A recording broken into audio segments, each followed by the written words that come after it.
ఇక్కడ చూడండి వంకాయలు 10 కేజీలు 100 రూపాయలు అంట. అంటే 10 రూపాయలకే కేజీ వంకాయలు వస్తున్నాయి.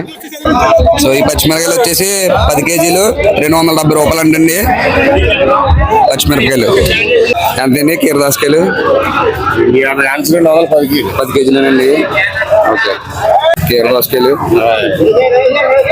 10 కేజీలు 250 రూపాయలు అంట. చిక్కుడుకాయలు 10 కేజీలు 250 అంటండి. చూడండి ఎంత ఫ్రెష్ ఉన్నాయో.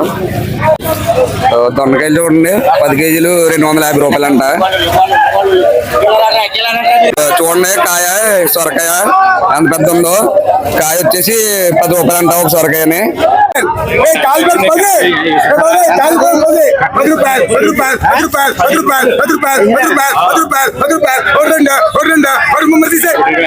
కదా క్యారెట్ వచ్చేసి 10 కేజీలు 250 రూపాయలు అంటండి. అంటే కేజీ ఎంత పడుతుంది? 25 రూపాయలు. కేజీ 25 రూపాయలు. దోసకాయలు ఇవి 10 కేజీలు వచ్చేసి 250 రూపాయలు అంట. అంటే కేజీ వచ్చి 10 రూపాయలు పడుతుందండి. ఇక్కడ ములక్కాయలు ఉన్నాయి చూడండి. ములక్కాయలు వచ్చేసి కేజీ 90 రూపాయలు అంట.